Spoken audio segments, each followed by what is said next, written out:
घर 1 करोड़ रुपए दस्ता है।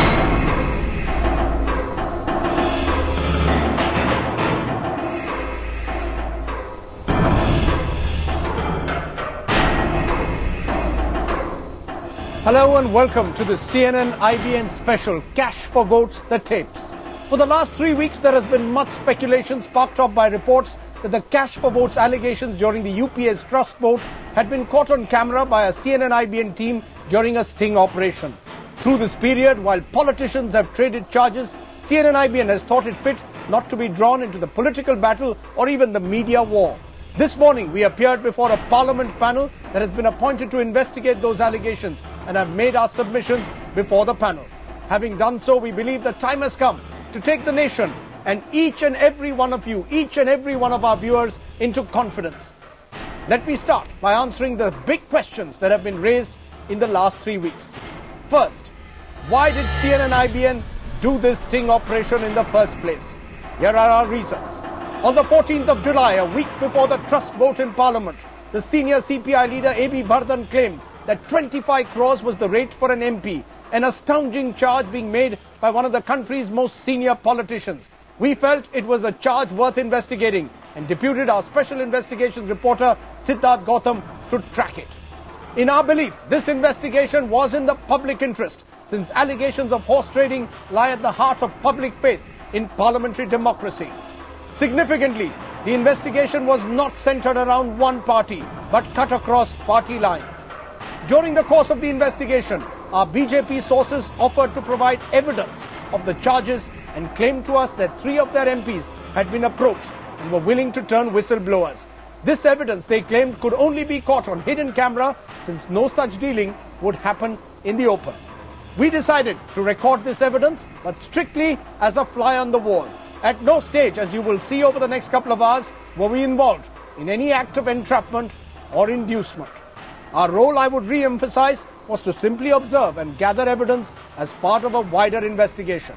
Next, the second big question: why have we not telecast the sting operation so far? We have a strict internal code of conduct on sting operations at CNN IBN that requires checking, cross-checking and verification, especially in hidden camera shoots.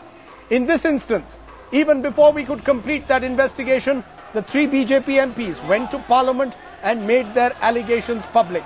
At that stage, telecasting our recordings would have meant telecasting an incomplete investigation with inconclusive evidence. And that, in our editorial judgment, would be journalistically unsound in such a sensitive case. Our editorial call was subsequently validated by the country's former Solicitor General, Harish Salve, who in a written opinion said that telecasting the recording at that stage would involve making inferences without having the complete facts, which would be inadvisable. Since the BJP MPs had made the allegations public, our process of verification became virtually impossible at that stage, since identities were now disclosed. And as the matter had been raised in Parliament in a politically surcharged atmosphere, we felt public interest would be best served by placing our recordings before the constitutional authority, in this case, the Lok Sabha Speaker. Within 24 hours of the BJP MPs going public, every single frame of our sting operation recording was provided to the Speaker. We also today have provided the interviews that we did.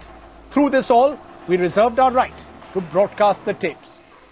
It is important to recognize that a journalist's timeline cannot be influenced or dictated by a political timeline. All our decisions were based on our independent editorial judgment.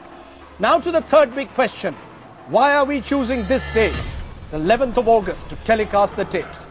On the 22nd of July, when the 3 BJP MPs made their allegations in Parliament, we were in no position to verify the allegations, since the tapes were barely a few hours old. Subsequently, we have made every effort to contact all concerned parties directly connected with the recordings so that the principle of natural justice is upheld. We had maintained we would not get caught in political wrangling. Since our investigation was incomplete then, we chose to hand what we had to Parliament.